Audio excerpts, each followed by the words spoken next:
niggas can't fuck with you, man. Fuck them niggas, man.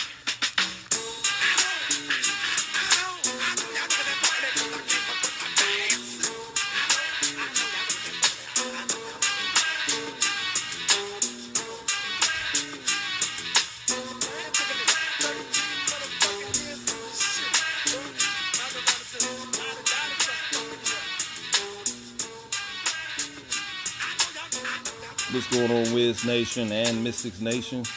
It's your man, K Jose on DC Hoopla. Man, what y'all know about that? Y'all don't know nothing about that mystical right there. Y'all ain't ready.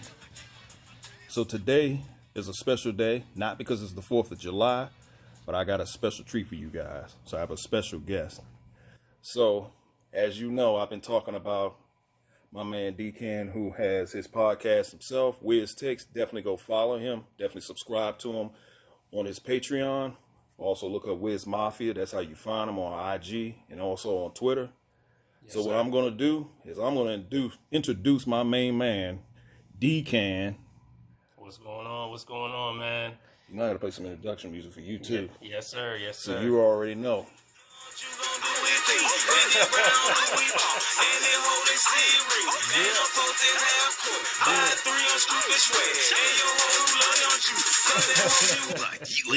So what you guys know about that too? Y'all don't know about that OJ the Juice? Oh man, the NBA time, you know what I'm talking about? 6 rings, y'all gotta know about that 6 rings, man. You know what I'm talking about? The 32 on the train. Hey, if you don't know about that 6 rings, I suggest everybody get on that 6 rings. Oh man, good. So one thing about So my main man Decan. Yes, sir. Let's talk about these Wiz, man. All right, let's do it. What is your opinion on this coaching search? I definitely want to hear your opinion. I want everybody else to hear your point. This is the voices of the unheard. So Yes, sir. We definitely not going to be filtering. We're not going to sit there and sugarcoat anything. Tell me, how do you feel about this whole coaching search? So, you know, my thing is, man, and for you guys that's listening up as well, we're also doing, this is cross-platforming today. So for my followers on WizTakes, go follow DC Hoopla. My man K Jose. I mean, we're all here. Wiz Nation, we're one. So you guys know to check in on us and follow us and subscribe. He also has a YouTube channel as well. Make sure you guys tap into that. But just wanted to answer your question. So when we're talking about the Wizards coaching search, man, I mean, right now there's a lot speculation out there. A lot that's going into the coaching search. In my opinion, I think that the Wizards are kind of chasing their tails on this. Mm-hmm. You've already gone through probably, as far as we know, they went through 6 different head coaches already. Right. That's been reported. Right. Now, other organizations has kind of already set their eyes on at least 1 or 2 guys. They went after those guys. They interviewed those guys, and the guys that they interviewed came back with an answer. Right. I don't think that this organization's interviewing these guys, and then these guys are leaving, and they're saying, you know what?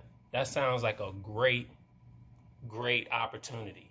Right. I think these guys are leaving, scratching their heads and wondering, is this a job that I really want?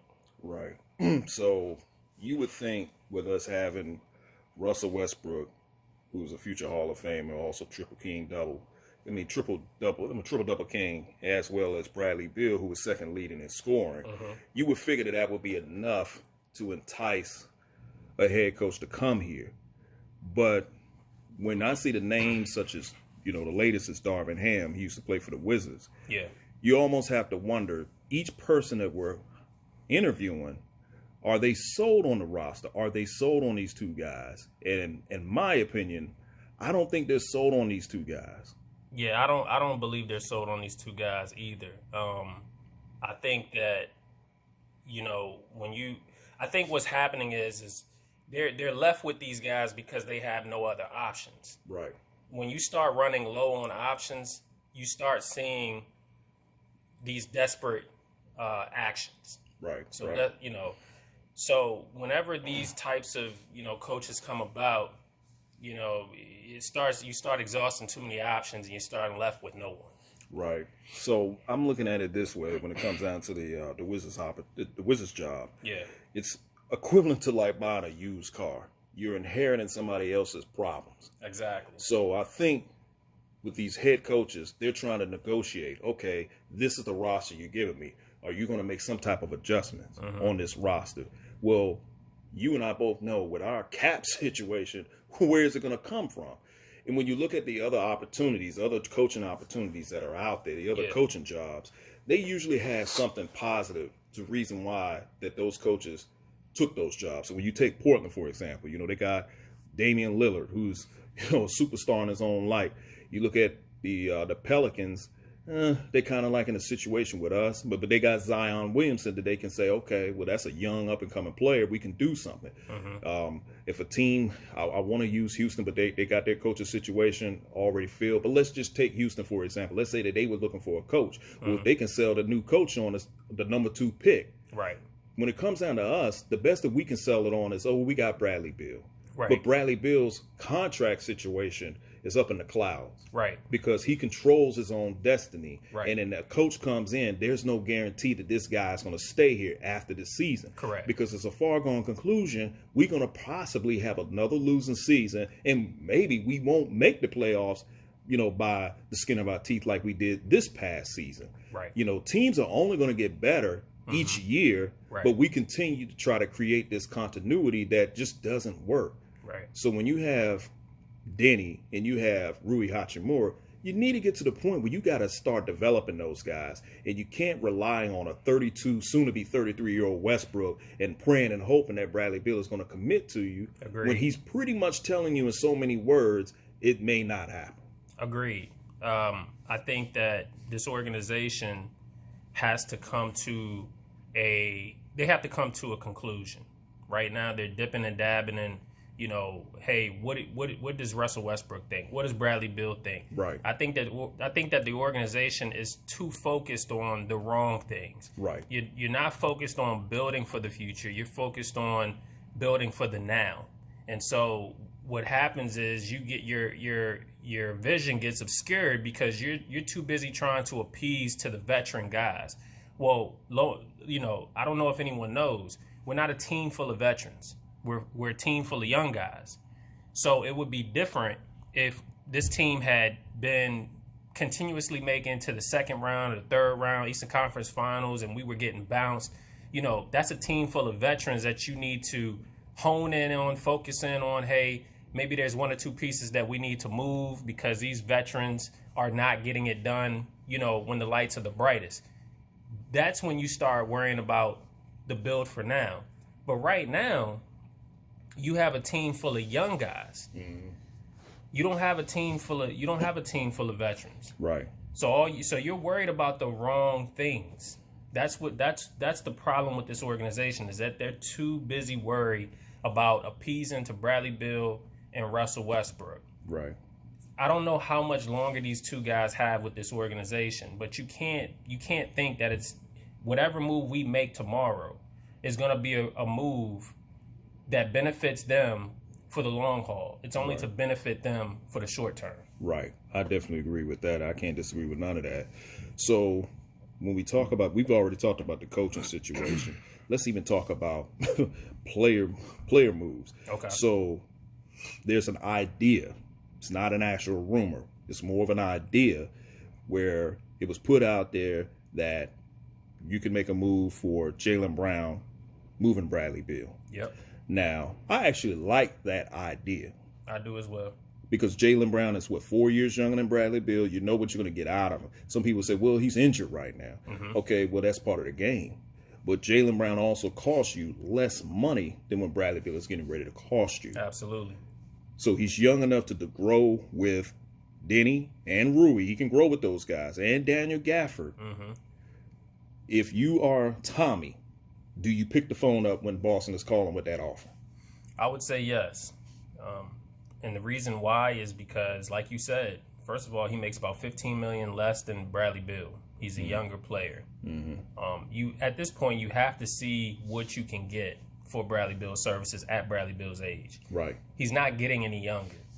He's only getting older. Right. So anything beyond this point, you're risking too much to not move Bradley Beal at this point. Bradley Beal is he's hitting his prime years, but he's not immune to injury.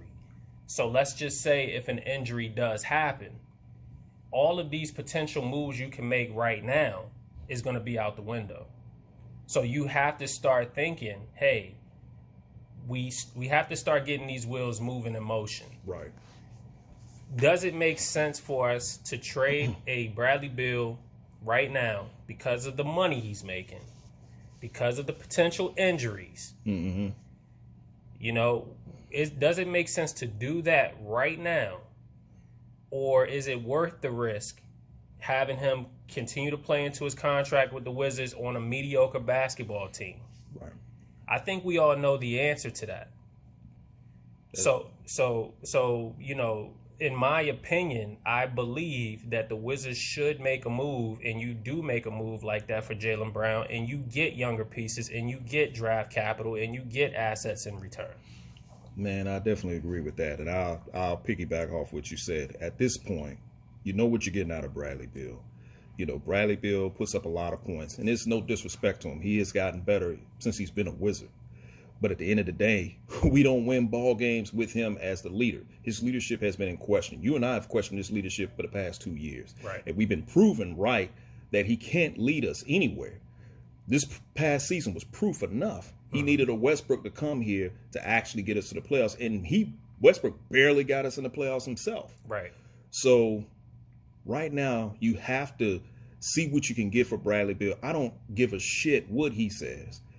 You get what you can for Bradley Beal. You don't miss too many opportunities. This organization has been known to miss opportunities over and over again because they have this love affair with certain players. Right. Now, they didn't demonstrate that when it came down to John Wall. They didn't think twice to move him. Exactly. But now, all of a sudden, they kind of want to hold up and they want to make sure they can explore all their options. Well, let's go before that. Go, okay. Let's talk about before that. You know, they didn't hesitate with John Wall. They didn't hesitate with Gilbert Arenas. That's true too. They didn't hesitate with Michael Jordan. That's very true. They didn't hesitate with Chris Webber. Nope. They didn't hesitate with Richard Hamilton. There's a lot of players that they didn't hesitate with. No. Now, the players that they did hesitate with, they hesitated with Otto, but something happened where they had no choice but to move Otto. And this Bradley Beal situation is very similar because I believe something is going to force them to move Bradley Beal, which is going to be himself, which is a losing season. So with these coaches that they're talking to, and it seems to me that they're talking to just about every black male that there is out there. Yeah. I mean, you know, they're talking to Darvin Ham. I mean, I'm thinking next week we're going to read somewhere they're going to be talking to Tyrone Nesby. I mean, they're just talking to every damn body. You know, who knows who else they're going to talk to. Right. I mean, shit, they may end up talking to Half Man, Half Amazing from Street Hoops from And One. Right. Seem like if you play basketball, we're going to talk to you. So, I mean, the thing is, when it comes down to this team, this organization has to get out of their own way. I agree. Mean, look at what we're looking at right now. You got the Phoenix Suns, you got the Milwaukee Bucks in the finals. Yeah. These are teams that at one point in time, we were actually above them. Right. Now these teams have surpassed us. Absolutely. And we're still sitting here saying, well, you know, we believe in this backcourt of Bill and Westbrook. No, you don't. Yeah. You don't believe in that backcourt. Yeah. All you did was a lateral move getting Westbrook. Westbrook is a good player, but the man is 32 years old. Yeah. He can't do what everybody thinks he can. And his fans are probably worse than LeBron James fans because they really think that this guy can do something. Here, let me make another point. Go ahead. And don't forget your point. Mm-hmm. The two teams that's in the finals did it how? Homegrown talent. True. All right? Don't get me wrong. Do I believe that this Wizards organization... Let's put it this way. This Wizards organization had the chance to do what Milwaukee and Phoenix did.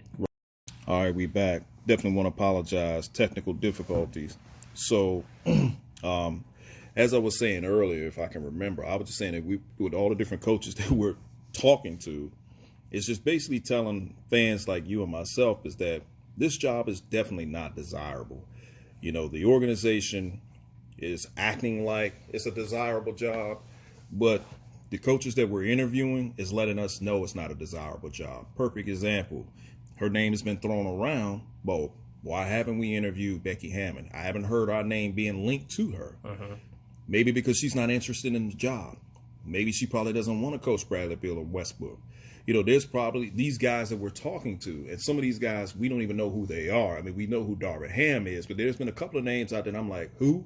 And that person can be so far down in the assistant coaching staff that they will be willing to come here with certain stipulations. And I think what these guys are being told is that, hey, look, Bill and Westbrook are guys that you need to coach those guys. But what if those coaches say, well, hey, we want to see what we can get out of Denny. We want to see what we can get out of Rui. We want to see what we can get out of whoever you draft. Right. Are you planning to draft somebody? Are you planning to trade up in the draft and get one of these guys that actually could help this organization out? And if the answer from the Wizards organization is no, because we're afraid that that's going to tell Westbrook and tell Bradley Beal that we're going in a totally different direction, then that's a problem. Because why are we basically stunning these young guys' growth, worrying about two guys who's possibly not going to be here in the next 2 to 3 years? Well, I think you highlight a very important point. And what people need to realize is that not every head coach wants to come here and be the fourth voice.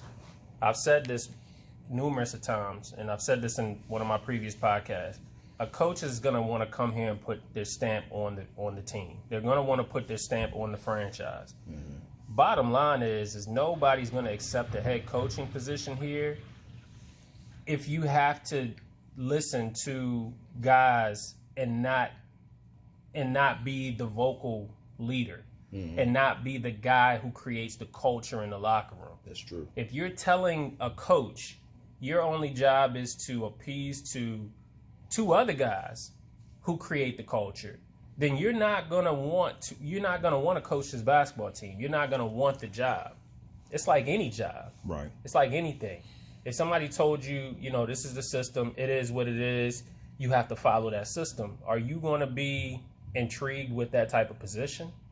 Or are you gonna be intrigued with the position that says, hey, we're open to ideas. We want you to come in here and we want you to be an asset to the company that we feel will change bad habits, bad structures, bad culture. We want you to be the voice of change. Right.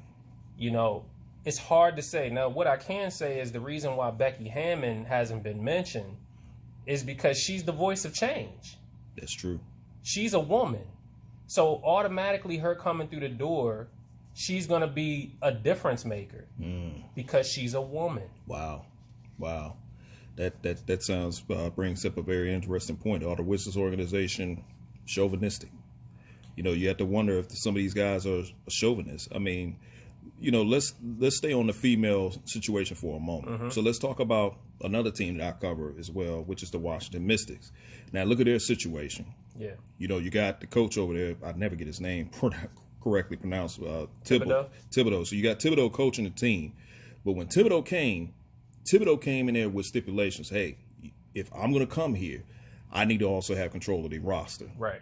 And he has full control of the roster. Yes. So when the Mystics had that losing season and they had that number 2 pick, Thibodeau said, you know what? There's an opportunity for me to go out there and get a face of the franchise or the face of a league player in Elena Delle Donne. He mortgaged that number 2 pick, traded away Stephanie Dolson over to Chicago, brought Elena Delle Donne. What happened? A year later, the Mystics are the champions, 2019 champions. Yeah. Look at them right now. That they're struggling because they got a lot of injuries. But they also brought Tina Charles over last season. Yeah. Even with Mieseman here, they brought her over. Now, Mieseman is not playing this season, but do you think Thibodeau is worried about it? No, because at least, Tina Charles can actually pick up the slack. Right. But my point is that you got Thibodeau who's not worrying about whose feelings are going to be hurt based off of moves. Well, that's what the Wizards got to be doing. They have to do that. If the Wizards didn't give a shit about what we thought of them trading away John Wall, then why the fuck are they worrying about what Westbrook or what Bradley Beal feels if you bring in a head coach that doesn't have a name? Right. Who probably doesn't want to subscribe to coaching these guys. Right. They're the head coach for a reason. Either you make a decision. You either hire a coach who's willing to coach the young guys and they want to put their stamp, or you decide to hire somebody who's going to be a yes man and coach these other 2 players that just want to be the guy. We can't win ball games with these guys being the guy. Right. It's just not going to work. Phoenix is not in the finals because they basically was relying on Chris Paul and Devin Booker, those two guys were catalysts for them to get to where they were going, but they also had a collective unit of young guys and old guys as a team that got them there. Yes. They didn't rely on two guys to get them there. Yes. We didn't see them playing hero ball either, which we witnessed this past season. So for the Wizards, they have to get out of their own way, and they have to face the music that the way that they've been doing things just does not work. So if Westbrook and Bill are mad because things are not going their way, then so fucking be it. Trade the guys. Right, right. And so, you know, that's where we are. We're stuck between a rock and a hard place because we're trying to appease to guys that we're paying $30+ million, $40+ million to. And then we also want a head coach who's going to come here and say, okay, well, I want to lead the young guys. You can't have it both ways. You got to pick one. You know, I just remember the younger Wizards days when Michael Jordan was here in 2001, 2002. Abe Pollin made a decision to get rid of a guy who was once suited up in Wizards uniform. Right. And said, I want to go back into the office to make player personnel moves. Right. Abe Pollin, as much as he got criticized for that, you also have to give him some credit that said, hey, we're not going to move forward unless I get rid of you. Right. Okay, if we had it, if the fans had it their way, we would have kept Michael Jordan and signed Gilbert Arenas. Right. But the truth is without moving Michael Jordan, Gilbert Arenas would have never been here. That's true. Gilbert Arenas was brought here out of Gilbert Arenas' own words, out of his own mouth. He was brought here to clean up Michael Jordan's shit. That's true. Okay, that's not coming from me. That's coming from Gilbert. That's true. So, you know, the organization has to pick and choose. They have to pick a side. Do you want to build young or do you want to build for the now? Do you want to build young and for the future, or do you want to build old and for now? Because, like I said, Bradley Beal's not getting any younger, folks. He's getting older. Next 3 years is gonna come by in a blink of an eye. Bradley Beal's gonna be on the other side of 30. Mm-hmm. Russell Westbrook's gonna be in his mid-30s. Yep. And then you're gonna have Rui and you're gonna have Denny, more than likely at times where they need contract extensions. Yep. You're going to have to make a decision now. I don't disagree with because that. you're not going to be able to afford an improved Denny. You're not going to be able to afford an improved Rui Hachimura. Mm-hmm. Those guys are going to walk before they stay. Right. If you don't make a decision about their future now. Right. I definitely agree. You don't want to see another Kelly Oubre situation where you can't afford to pay him or you're not willing to pay him. Right. And then look what happened with that. Exactly. Because we had kept Otto and we had decided to give Otto Porter his extension, knowing that Oubre was coming up on his extension. Right. So we said Oubre is the guy that we're willing to move on past. So we'll give Otto the contract. But look at what's happened since we made that decision. Oubre has been the better player, and Otto Porter hasn't even been heard from. Pretty much. I mean, Otto was pretty almost on his way out of the league. Let me piggyback off of something you said when it come down to Michael Jordan as well. So another thing too, because that's another missed opportunity with Michael Jordan. Yeah. So here's one thing that I think a lot of folks don't know. I don't know if Bullets Forever talks about it. I'm pretty sure Becca doesn't talk about it. But one thing that we have to say, if Michael Jordan had stayed here, there was a possibility that we could have gotten a young, may he rest in peace, Kobe Bryant coming here, getting ready to go into his prime to play for this Wizards organization. We could have actually won a championship. Also, when you think about that 2001 draft, when we drafted Kwame, there was a rumor out there of us trading Kwame's rights to Chicago for Elton Brand, From which didn't. Kwame. Yeah, from Kwame himself, out of his own mouth. Right, we got to credit the people who actually said it. This came out of his own mouth. Right. We passed up on that opportunity because we wanted to draft Kwame and we wanted to actually build him up to be what we was thinking that he was going to be, which was like maybe a KG. It didn't happen.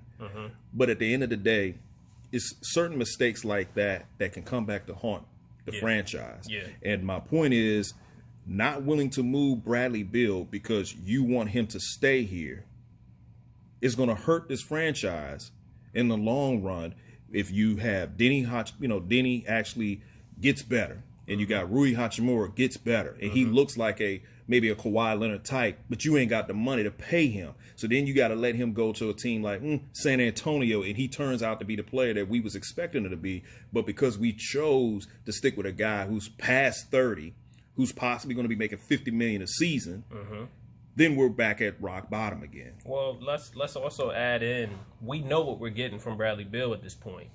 That's true. So, the question isn't, or the questions that we're asking ourselves are the wrong questions. Are we going to get any more from Bill? Are we satisfying Bill? We've done everything that we could possibly do to satisfy Bradley Beal, in my opinion. Yeah. Have we built a respectable team around Bradley Beal? No. But did we do that for John Wall? No. No. So I think what we're asking ourselves at this point is just unrealistic. Right. You have to start. It's unfortunate because Bradley Beal got better when John Wall was injured.